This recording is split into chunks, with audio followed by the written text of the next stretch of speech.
Balikan po natin uli ang 3 days and 3 nights. Sa biglang tingin ay tila Passover lamb lang ang ginanap ng Messiah na animal sacrifice. Pero tingnan po natin ulit. Maraming uri ng sacrifices at offerings sa 3 araw na ito na hindi natin pinagukulan ng pansin. Una, hindi lang naman Passover lamb ang inihahanda sa araw ng Abib 14th. May unleavened bread at bitter herbs ayon sa Exodus 12:8.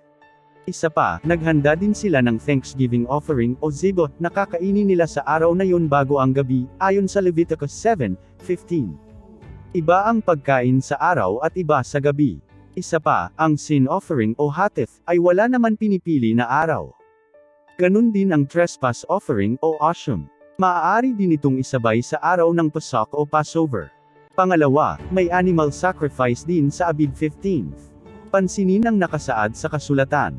Akala ng iba ay Passover lamb ang tinutukoy dyan. Pero mas magugulat sila dahil ang totoo ay hindi lang sa unang araw ang animal sacrifice kapag Hag HaMatzah o Feast of Unleavened Bread kundi araw-araw sa loob ng 7 araw. Ito ay Isha, na isang uri ng burnt offering. Kaya walang duda na may animal sacrifice sa unang araw ng Hag HaMatzah o Abib 15th.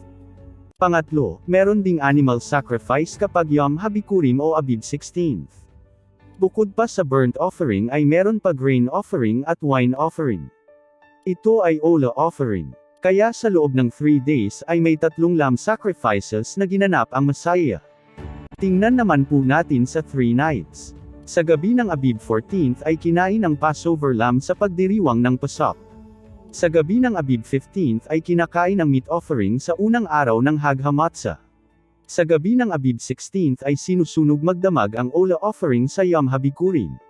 Ang mga patakaran sa Ola offering ay mababasa sa Leviticus 6:9, kung saan ito ay pinapausok sa magdamag.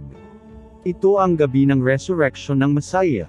Kaya ito ay akmang-akma sa 3 days and 3 nights ng kamatayan, paglibing at pagkabuhay ng Messiah. Yan ang dahilan bakit kailangan na 3 days and 3 nights bago muling mabuhay ang Messiah. Panuurin po ang 3 days and 3 nights of Exodus sa video na Leil Shimurim, A Night to be Much Observed. Upang mas maunawaan ninyo ang iba't ibang sacrifices na ginanap ng Messiah. Alam ba ninyo na may iba't ibang sacrifice sa loob ng 3 days and 3 nights? Tingnan po natin. Balikan po nating muli ang 3 days and 3 nights. Sa first day ay ang kaganapan ng Passover. Ayon sa Leviticus 23:5, ito ay ginaganap sa 14th day. Ang Passover lamb sacrifice naman ay mababasa ng mas detalyado sa Exodus chapter 12. Ang second day naman ay ang kaganapan ng Feast of Unleavened Bread. Ayon sa Leviticus 23:6, ito ay ginaganap sa 15th day. Kasunod ng Passover. Kung magbabasa po kayo ng maayos ay makikita ninyo na hindi lang po tungkol sa tinapay na walang lebadura ang kapistahan na ito. Sa verse 8, ay sinasabi na mayroong burnt offering pa na isinasagawa dito. Hindi lang po sa isang araw kundi araw-araw, sa loob ng 7 araw.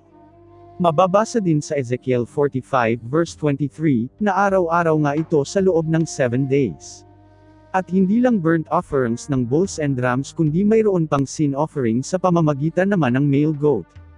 Pagdating naman ng third day ang kaganapan ng wave sheaf offering ng first fruits. Ito ay mababasa sa Leviticus 23:10-12. Pansinin po sa verse 12 na hindi lang po ito tungkol sa pagwagayway ng unang bunga ng ani kundi mayroon ding burnt offering. Kaya malinaw po na sa loob ng 3 days and 3 nights na namatay ang Messiah ay ginanap niya po ang iba't ibang uri ng sacrifices. Sa first day ay ginanap niya ang Passover lamb sacrifice. Sa second day ay ginanap niya ang burnt offerings at sin offering ng Feast of Unleavened Bread. Sa third day ay ginanap niya ang burnt offering para sa araw ng wave sheaf offering ng first fruits. Kaya bawat araw po sa loob ng 3 days ay may sacrifices. Kaya lang ang tanong ay, sa araw o daytime lang ba isinasagawa ito? Paano naman ang 3 nights? Bakit isinama pa sa bilang ang 3 nights kung wala naman pala kinalaman? Para sa inyong kaalaman po, ang night o gabi ay hindi gaanong binabanggit sa Bible kung hindi naman kailangan o mahalaga. Pero ang 3 nights po sa 3 days and 3 nights sa Exodus at sa Mosiah ay isa sa mga napakahalagang gabi sa Torah. Ang totoo ay bahagi ito ng mga kapistahang ito. Sa first night ay sinusunog po ang natitira sa Passover lamb at hindi pinapaabutan ng umaga. Mababasa po yan sa Exodus 12 verses 8 to 10. Sa second night ay ganoon din. Sinusunog ang burnt offering sa buong magdamag at hindi pinapaabutan ng umaga. Mababasa po yan sa Deuteronomy 16 verse 4. Ganoon din sa Ezekiel 45 verse 23. Ito din po ang malinaw na batayan ng division of day. Na ang day ay nag-uumpisa sa umaga o sunrise. Sa third night ay may burnt offering din. Mababasa yan sa Leviticus 23 verse 12. Ang Torah tungkol sa magdamag na pagsunog at pagpapausok sa burnt offerings ay mababasa sa Leviticus 6 verse 9. Kaya malinaw po nakasama ang gabi sa mga pagdiriwang na ito. Ito ang dahilan kung bakit kailangan na makomplete ng Messiah ang 3 days and 3 nights. Ang Messiah ang ultimate sacrifice. Sa pamamagitan ng kanyang kamatayan ay ginanap niya ang lahat ng sacrifices. Hiramin ko po muna ang talata na ito sa sulat sa mga Hebrews kahit na hindi ko ito ginagamit para lang maidiin ang punto na ito. Pero ang isa pang tanong ay, mga animal sacrifice lang ba ang ginanap ng Messiah? Animal sacrifices lang ba ang ginagawa sa mga takdang kapistahan ng Elohim? Ang totoo ay marami pa pong ibang offerings sa loob ng 3 days and 3 nights. Sa Passover night pa lang ay makikita na agad na may kasangkapan na tinapay na walang lebadura at mapapait na gulay na kasama sa pagdiriwang. Gaya ng mababasa sa Exodus 12 verse 8, ang Messiah ay dumanas ng pait ng dahil sa ating mga kasalanan. Pero paglilinaw lang po, ang sinasabi po na susunugan sa verse 9 to 10 ay ang matitira sa Passover lamb. At hindi po ang unleavened bread at iba pang pagkain. Sa Feast of Unleavened Bread ay very obvious ang tinapay na walang lebadura bilang sangkap ng pagdiriwang. Gaya ng mababasa sa Leviticus 23 verse 6. Ang tinapay na walang lebadura ay sagisag ng pagiging busilak at walang halong kasalanan sa pamumuhay at pagiging handa anumang oras. Ang Messiah ay walang kasalanan pero siya ang umako sa parusa ng ating kasalanan. Kaya ang Messiah ang isang kahulugan ng unleavened bread. Sa Feast of First Fruits, ay nandyan ang bunga ng unang ani bilang mahalagang sangkap ng pagdiriwang. Gaya ng mababasa sa Leviticus 23 verse 10. Walang duda na ang Messiah ay tunay na kahulugan ng unang bunga bilang first fruit of resurrection. Bukod pa sa wave sheaf offering at burnt offering ay mayroon ding grain offering at drink offering. Kaya marami pong ginanap ang Messiah sa loob ng 3 days and 3 nights na ito.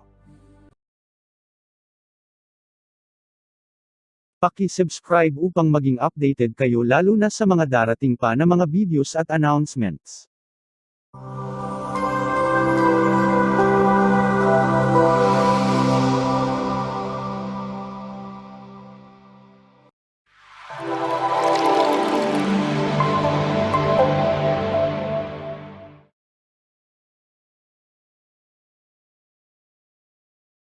Kung inyo pong mamarapatin, ay bukod po sa pag-subscribe, ay paki-like po ang aming video kung inyong nagustuhan, at pakisuyo na rin po na e-share at huwag kalimutan na pindutin ang notification bell.